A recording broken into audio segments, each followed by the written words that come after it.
aí, meus queridos, estamos de volta! Galera, com muita alegria aqui para a gente começar a nossa aula 2.1, professor. Isso mesmo. E, gente, na aula 2.1, gostaríamos que vocês já peguem o material de vocês, já vão anotando aí, para quando nós realizarmos aquele bate-bola, jogo rápido, já sabemos quais são as dúvidas para os exercícios. Então vamos dar uma olhadinha na aula? Aí, aula 2.1, nós vamos falar sobre mão de obra no campo. Hã? Como assim? Trabalho, mano. Trabalho no campo. Mão de obra no campo. Mão de obra familiar e os equipamentos que você usa aí no seu trabalho diariamente, chamados de agropecuários, né? Com a agricultura com a pecuária junto. Perfeitamente para habilidades dessa aula.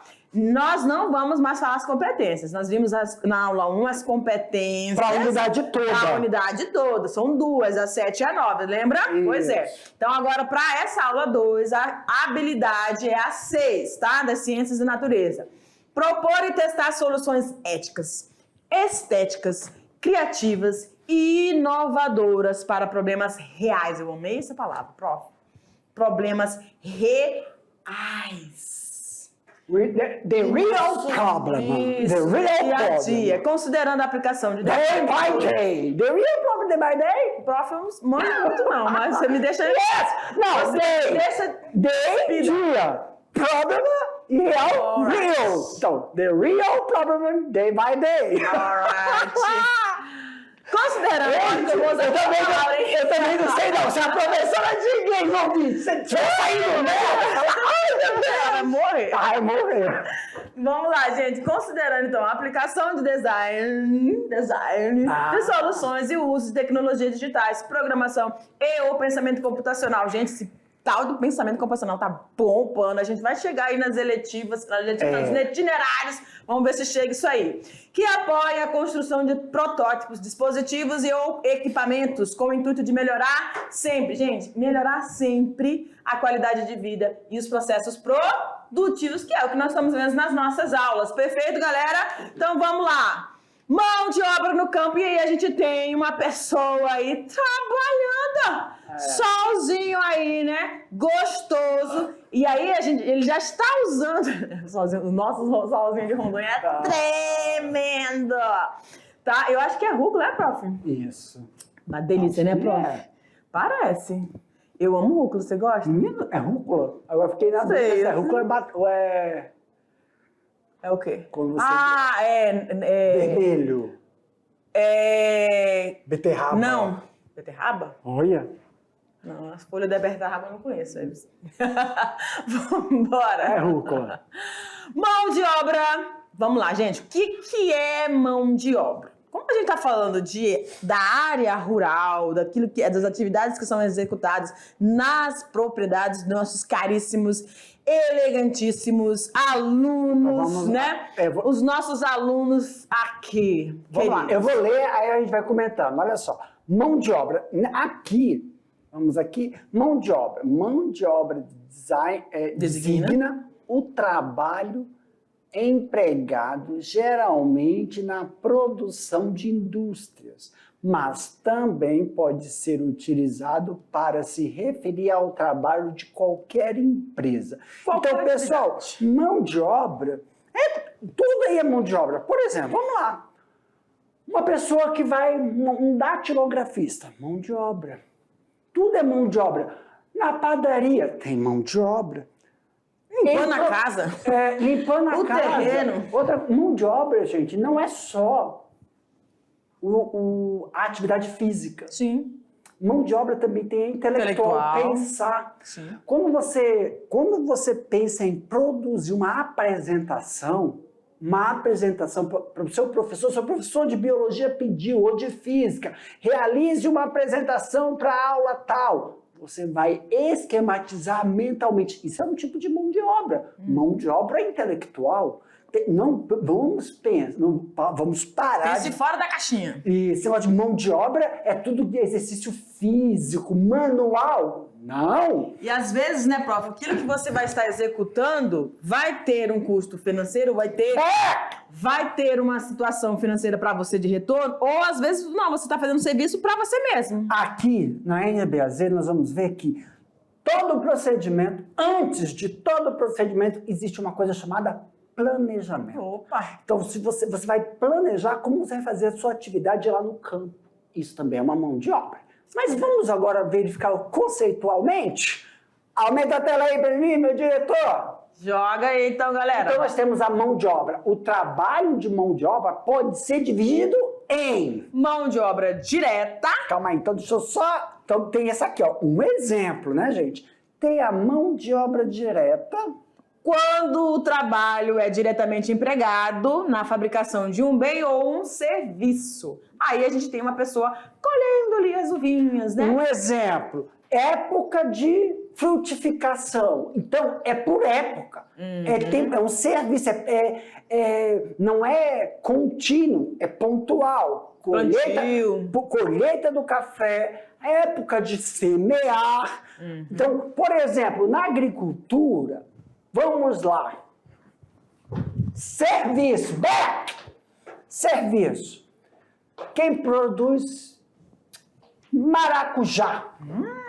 Quem produz café? Qual é uma mão de obra? Poda. Cupuaçu. Poda. Tem a poda de formação, condução, poda higiênica, poda de floração e frutificação. São 5 tipos de poda. Cada poda tem um tempo específico, um ponto específico do desenvolvimento do vegetal. Isso é mão de obra que a gente classifica como direta, serviço. Ou você, aí o planejamento. É viável você já ter o contrato ou pagar por temporada ou por setorização. Isso é outra coisa. Tá bom? É serviço. Então, um exemplo é essa poda, você pode fazer de forma como forma? Empírica ou especializada. Mas eu não vou falar disso não, porque já tá lá tá no slide, tá? Aumenta a tela aí pra nós. Joga aí. Então, só para entender o que são podas, o que são mão de obra direta. Então, direta, empregado na fabricação, produção ou serviço, ou bem de consumo também. Certo. Datilografia na cidade, uma mão de obra na cidade. Vamos lá, a gente sempre vai correlacionando o meio rural com o meio urbano. Sim.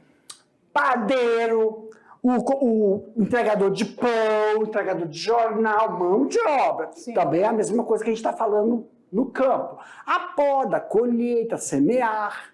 Perfeito. Mão de obra indireta. Indireta é quando o trabalho é realizado... Me falar, prof. Não, lê aí, a gente terá. Mão de obra indireta. Quando o trabalho é realizado em atividades frequentemente indivisíveis, como supervisão ou apoio à produção de manutenção de máquinas e equipamentos de limpeza ou a vigilância. Ou seja, essa pessoa naquele ambiente, ela é essencial para estar coordenando. Lembra que o professor falou do planejamento? Então, essa pessoa ela vai ter um olhar de águia para que o serviço que está sendo oferecido, realizado, ocorra da melhor forma possível. Evitando, no caso aí de equipamentos, né, professor, pesados, maquinários, acidentes, né? Isso, por exemplo, volta rapidinho lá na outra, só para a gente fazer esse link, ó, direta. Agora volta para o outro, indireta, pode clicar. Então, uma dessas atividades indiretas, eu vou dar um exemplo na atividade agrícola, na mão de obra indireta. Meus queridos, é a preventiva, tá bom? Como assim preventiva, professor? Tem olha só, mão de obra direta. É o cara responsável por alimentar o suíno. Aí a indireta, uma pessoa especializada não, uma pessoa responsável por alimentar o suíno no desmame, suíno na creche e suíno na engorda. Isso é uma coisa. Só que tem uma outra pessoa que tem que gerenciar indireta. Ela tem que ter a percepção de ver, olha, começou a acontecer uma coisa aqui. Então, uma diarreia, ou um animal está meio apático, então ela já tem que fazer o levantamento para dar uma interferir para que aquilo não se agrave. Isso na criação. Quando é na plantação, uma coisa é você lá na direta semear, uma coisa é você lá podar direta. A indireta é supervisionar. Exemplo, na produção, eu vi que uma área da minha produção começou a ficar muito amarelo, ou então não está desenvolvendo homogeneamente. Pode ser ataque de uma praga, uma doença, então eu tenho que fazer uma prevenção, intervenção para aquela praga. Não, então não é eu que vou fazer, são as pessoas que fazem. Mas tem que ter esse olhar. Direcionamento. Então, aí cabe a indireta. Perfeito, prof! Mão de obra qualificada. Aqui, meu amor, precisa de um negócio que a gente fala sempre e é importantíssimo.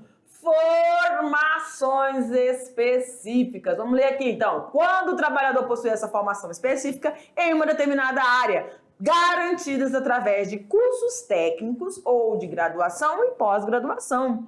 Aí quando a gente falou lá do zootecnista, veterinário, né? Então a gente tá falando desse tipo de profissional. Beck! Olha só, meus queridos. Olha só. Eu tô para assim, ó. Nós vimos a direta, a indireta e a qualificada. Então quando a gente chega aqui na qualificada, meus queridos, não vamos, tá, negligenciar a mão de obra. Como é que eu posso dizer? Aquela mão de obra daquele conhecimento empírico. Opa! Já Por exemplo, professor, o senhor falou de poda. Aqui a gente sempre fez nossa poda. Só que, para uma determinada região, tem uma atividade, um trato cultural. Lembra? Trato cultural é quando a gente mexe com planta. Café, cacau, planta cupuaçu, ou você planta hortaliças, né? Cebola, batatinha, não sei o quê. Eu quero evitar de falar soja, quero evitar de falar milho, quero evitar de falar algodão. Por quê? Depois a gente vai falar disso. Ei. E aí você tem uma prática que seu pai te ensinou, seu avô te ensinou e você produziu bem. Só que, professor, por quê? Aí que está a específica, a qualificada, a técnica. Porque um trato cultural ou um manejo que eu faço aqui, o meu vizinho faz totalmente diferente e dá um resultado melhor. Será que se eu pegar...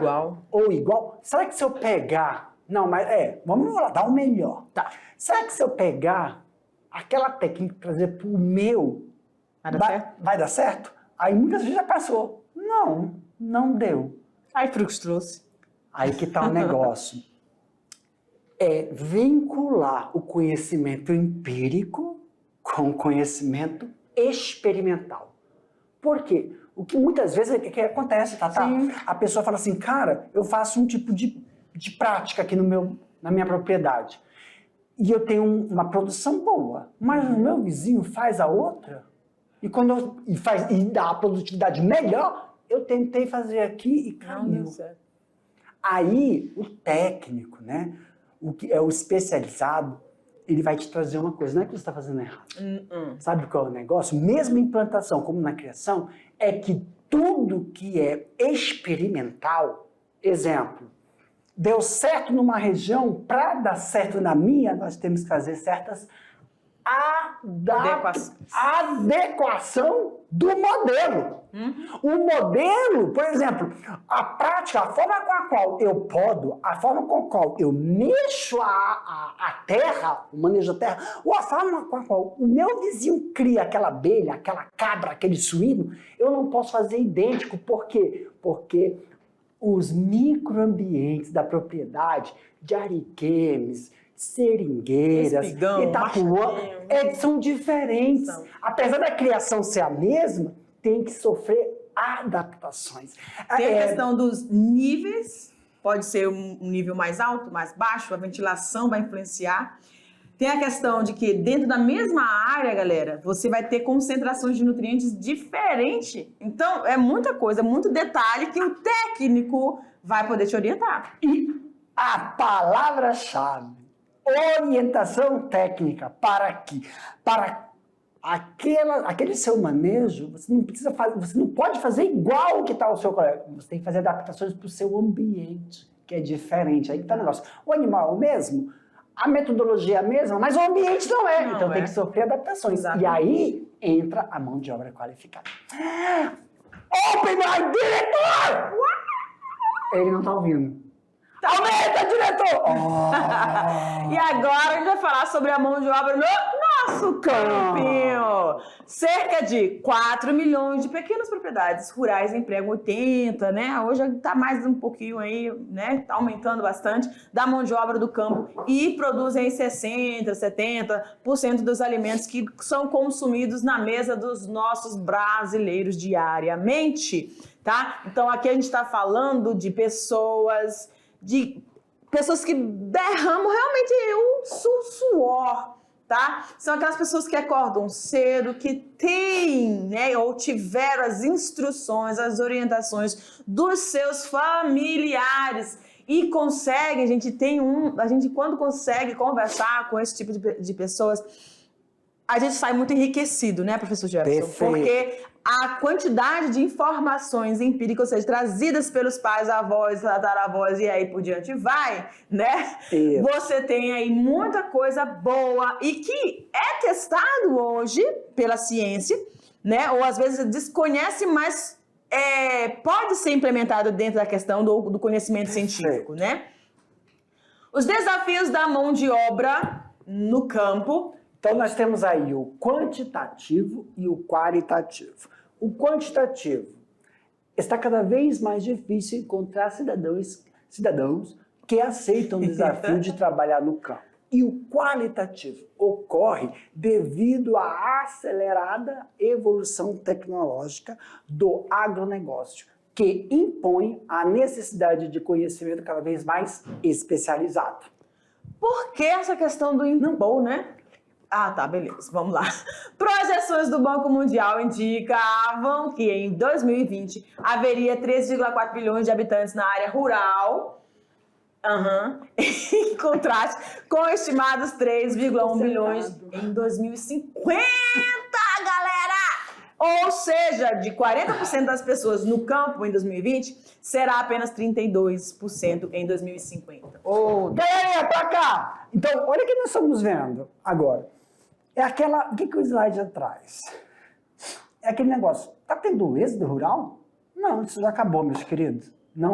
A questão não é nada de êxodo rural. O que nós estamos falando de qualitativo e quantitativo? Essa imposição, né, Tatá? Que a gente estava falando daqui. Então vamos esclarecer uma coisa. Hoje, não adianta, através da globalização, essa palavra, eu também quando vi, eu achei assim, mas é verdade, a impõe. Não adianta. Nós temos uma situação, a agricultura familiar e o agronegócio. São diferentes, são duas coisas diferentes. E a agricultura familiar, não adianta. Devido ao sistema de globalização, a agricultura familiar, que é aquela que é a agricultura regional, que é a agricultura de subsistência, que quando essa agricultura familiar tem um aumento na produção, aí sim é aquela retroalimentação, né? É consumo para a propriedade, não estou falando de consumo para o pai, a mãe, o filho, o neto, não. E também é para todo o entorno. Sim. E aí quando sobra, você vai para as feiras, né? O produto aumentou, o produto vai para a feira, oferta para o supermercado, aí são nichos econômicos que ela pode fazer. Só que pela globalização, para ter competitividade, há sim uma imposição de conhecimento específico. Nós falamos de conhecimento ali, tá bem grande, perto do teu ombro, especializado. Isso, especializado. A agricultura familiar é imposta a essas pessoas a buscar o conhecimento para melhorar a qualidade da produção interna da sua propriedade. Senão ela é engolida por quem está procurando, buscando informação. Significa que através da atividade agrícola globalizada, não adianta você só ter aquele conhecimento onde as culturas, as cultivares, né, elas vêm com elas o quê, professor? Um determinado melhoramento onde nós temos um vegetal que é mais tolerante à estiagem. E se você não tem esse conhecimento, se você não busca, se você não sai, ou se não vem até você esse conhecimento, você ainda continua aquela prática. Ah, porque deu certo com meu pai, com a minha mãe, com meu avô, aí os outros estão em busca do conhecimento. Aonde, por exemplo, melhorar a produção das abóboras em geral, né? Produção de abóbora, aí você tem aquele melhoramento onde você tem uma fileira de macho, uma fileira de fêmea e com uma variedade diferente para aumentar a produção. Aí se você não tem esse conhecimento, essa especialização, aí você é engolido pelo restante do mercado que busca. Então essa saída tem duas coisas. Ou sai para formar os filhos, para trazer, ou o sistema governamental vem até você através da assistência técnica. É isso mesmo. Aumenta aí a tela para nós, diretor. Perfeito. Então essa qualidade e quantidade, tá? Então vamos lá, continuando aí com os desafios. Com o número de pessoas diminuindo nas áreas rurais, há um impulso adicional à automação e à mecanização das lavouras, criando um círculo retroalimentador. Ou seja, diminuindo a mão de obra e aumentando a utilização de... Quando a gente fala de automação, são maquinários, né? São ferramentas especializadas para poder fazer toda essa... Exemplo, clica aí, Tatá. Então, o que esse slide traz para nós? Clica mais um pouquinho. O que esse slide traz para nós aí? Quando a gente fala, né, nos livros, no contexto histórico, sim, teve aquele êxodo. Mas nesse contexto, esse impulso adicional do mercado, que a gente está falando de mão de obra, querendo ou não, vai diminuir essa mão de obra, que a gente fala mão de obra física. Sim. E agora, a agricultura familiar, ela tem que absorver essa mão de obra intelectual, especializada, que está escrito como automação. E tecnológica, né? Porque automação. Exemplo. Através da automação, o pessoal fala assim, olha, vou dar um exemplo aqui, sistema de irrigação. Aí tem sistema de irrigação, o que é a mão de obra tradicional do sistema de irrigação? Sistema de irrigação por aspersão, gotejamento, ou sistema de irrigação manual. Aspersão, né? Vamos aqui. Como se fosse um chuveirinho. Aqui, vou dar só um exemplo. Para nós, sistema de irrigação por aspersão, vai por cima, né? Ou sistema por gotejamento, ou manual, que é aquele que vai para a jarrinha, vai regadorzinho. Aí quando a gente fala que essa mão de obra aí, Tatá, tá em cima da cabeça da Tatá, essa mão de obra, vamos tirar essa mão de obra e colocar automação? Como é que é uma automação? É como a Tatá falou, tecnológica. Hoje, através do sistema educacional e também de projetos como a robótica, como é que é feito então esse sistema? Só estou dando um exemplo, hein? De automação, de mão de obra que é intelectual. Através da robótica, sistema desses projetos, os estudantes hoje, né, as famílias, estão em busca de quê? Olha só, isso tem tudo a ver com agroecológico até. Não desperdício de água. Aonde determinados, como é que eles falam?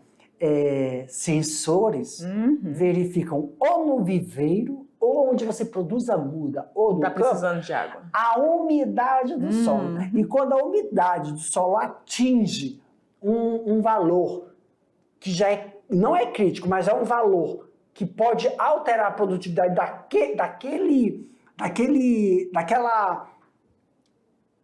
cultura, obrigado, era essa palavra mesmo, daquela cultura, ele aciona sozinho. Seja por aspersão, seja por gotejamento, entendeu? Então, essa mão de obra, hidroponia, então pelo sistema de robótica do computadorzinho, você aciona e você desliga o fluxo daquela água. Eu estou falando da agricultura, mas a gente pode falar também de animais. Sim, os drones para poder fazer... Exemplo, na produção de galinha orgânica. Galinha, seja ela poedeira ou seja de corte. Nós sabemos que nós temos que acordar cedo. quem produz galinha. Por quê, professor? Porque Conta com as galinhas. se você for produzir ovos, tem que coletar, senão eles batem um no outro e quebra. E você tem que preencher a canaleta, não é isso?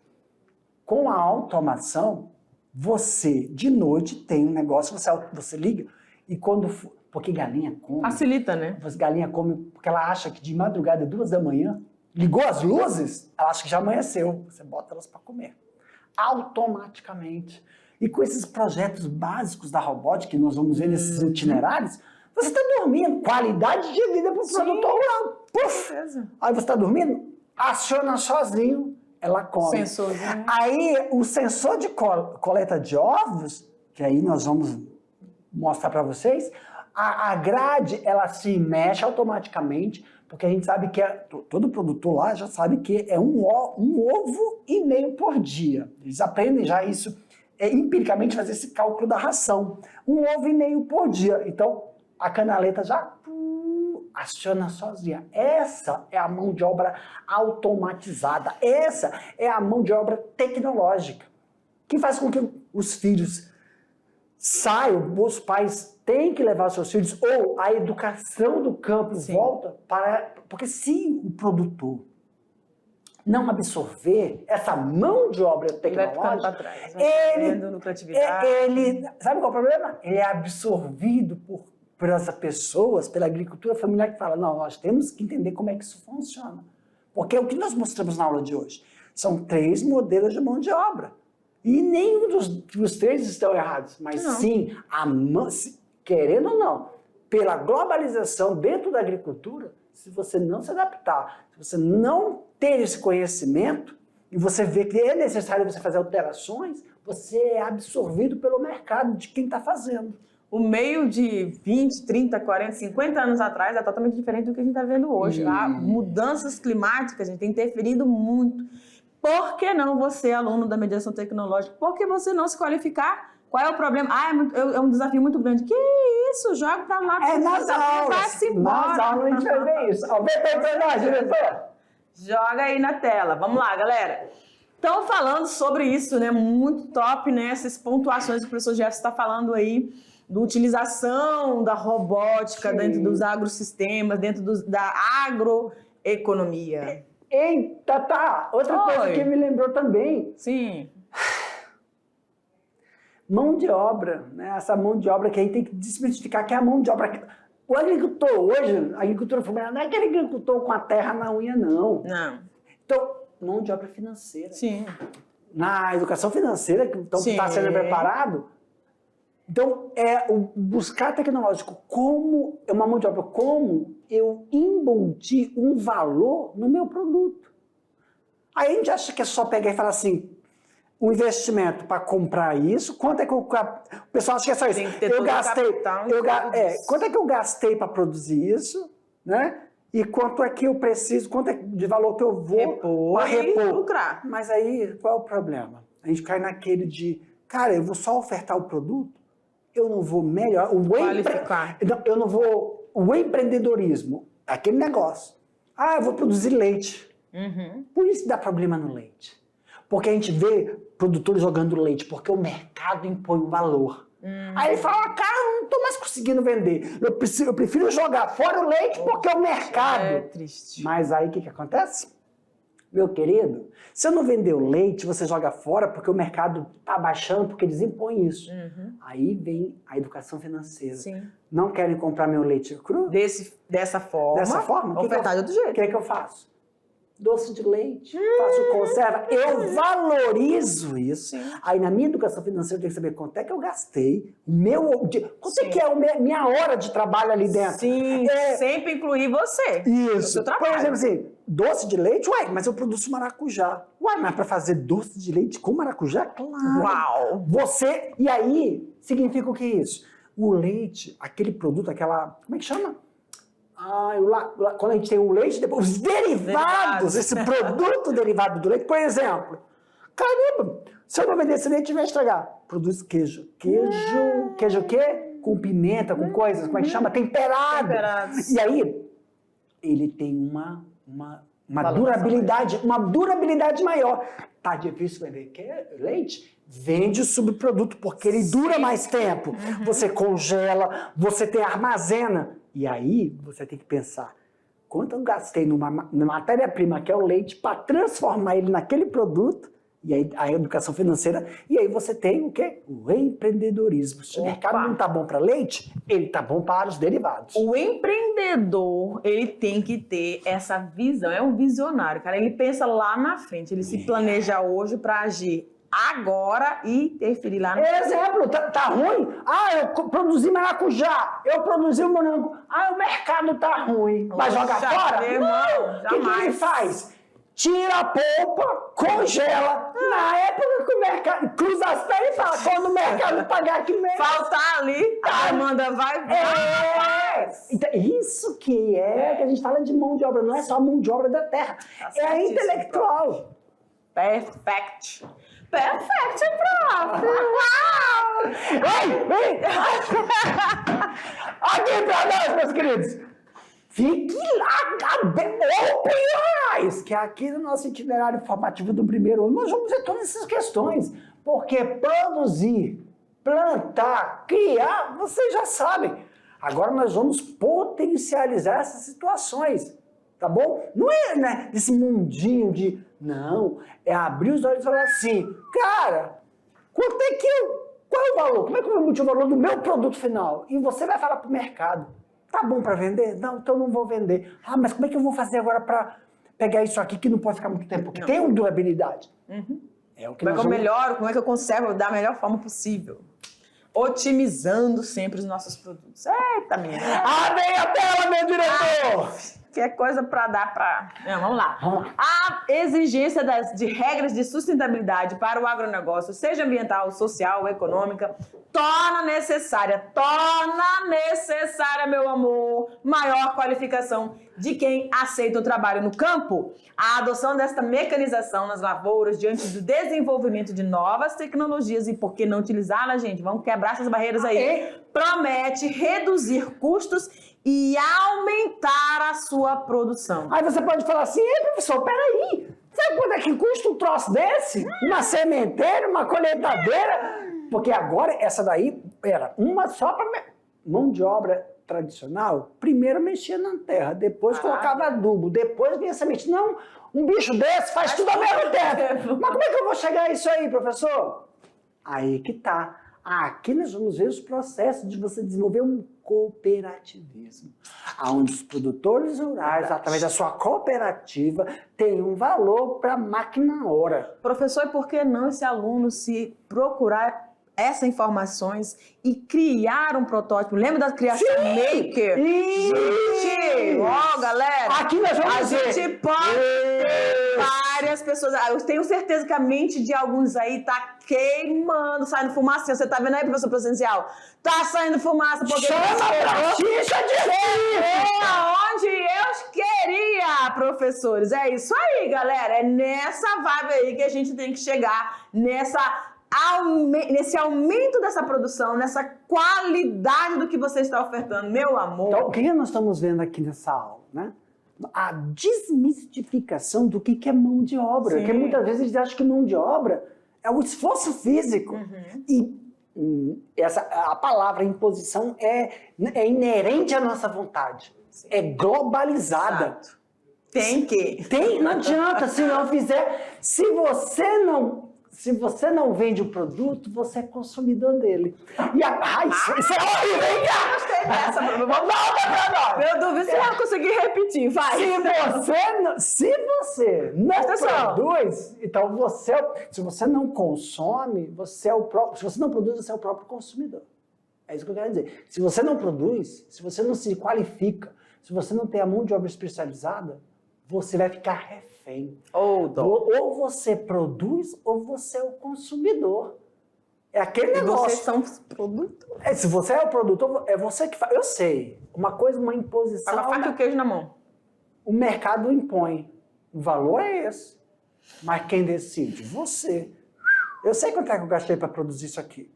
Produzir o meu cacau, o meu cupuaçu, produzir qualquer coisa da minha horta. Como? Aí vem o empreendedorismo, a mão de obra intelectual, que você fala assim, como é que eu posso processar essa minha... Aí deixa de ser produto. O leite, a alface, o tomate é matéria-prima. A carne, não querem pagar bem para minha carne? A carne deixa de ser produto. Matéria-prima para outra coisa.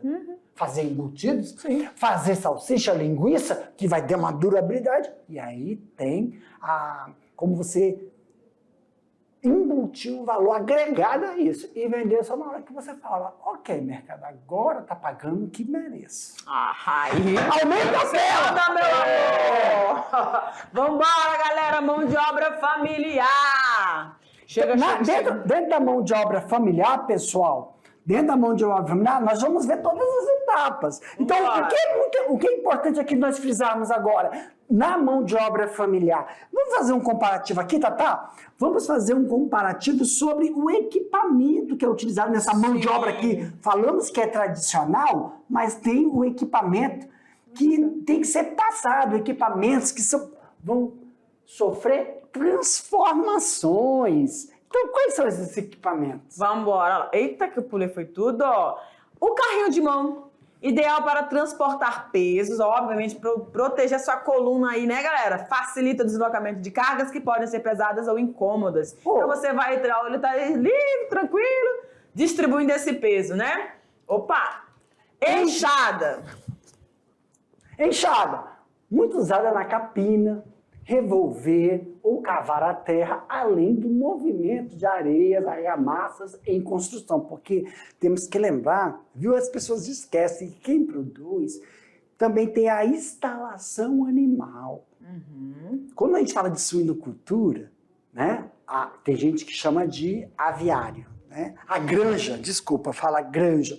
Aí tem setorização, tem a reprodução, tem um setor de creche, tem um setor de desmama, tem a setorização. Na agricultura também tem o galpão da sementeira, o galpão das mudas, tem o galpão de desenvolvimento, repique e plantação. Então, a estrutura que você utiliza também é uma mão de obra. A gente colocou enxada aí, mas tem outras. Foice, usada na agricultura e na horticultura para corte de pasto e capoeira para retirar pequenos... Olha. É essa desmistificação que a gente quer quando a gente fala sobre as mudanças dos equipamentos. Como é que era essa mão de obra? E como agora nós estamos vendo que a mão de obra está se reduzindo em quê? Em tablets, em computador. Tudo controlado.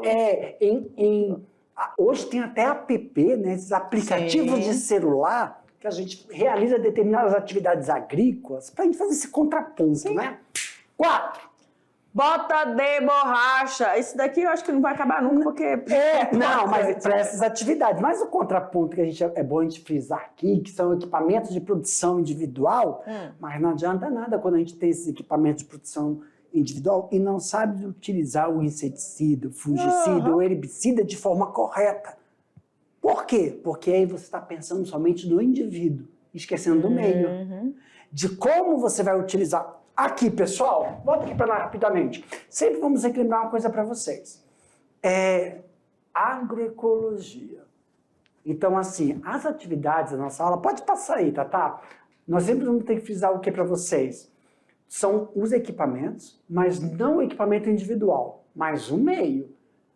Atividades de criação, aonde você vai fazer preventivo. Se você fizer todas as atividades, tanto nos tratos culturais como no manejo de forma preventiva, não tem por que você usar inseticida. Não tem por que você utilizar herbicida. Porque você está fazendo uma atividade preventiva. Agora, eu não vou ser hipócrita aqui. Né? Nem eu, nem a Tabita. Nós vamos fazer atividades preventivas. Se você não seguir isso à risca, aí sim, dependendo da porcentagem que é afetada na criação ou na produção agrícola, não tem como se você não fizer uma intervenção com esses insumos, tá? De inseticida. Aí é um erro dentro da prevenção. Perfeito? Aumenta a tela. Quão importantes são essas ferramentas aí individuais para que você consiga fazer o seu trabalho aí, né? Ó, uma delas que é o pulverizador, temos que tomar muito cuidado. E também aí as podas, os equipamentos que são feitos como podas, que a gente vai ver que não são esses equipamentos. E também milimetragem de todos os equipamentos que nós utilizamos. Galerinha, Feito! com isso a gente finaliza aqui a nossa aula 2.1, mas daqui a pouco, já tá? Revisão. A gente volta com aquele bate-bola, jogo rápido. Tchau. Tchau.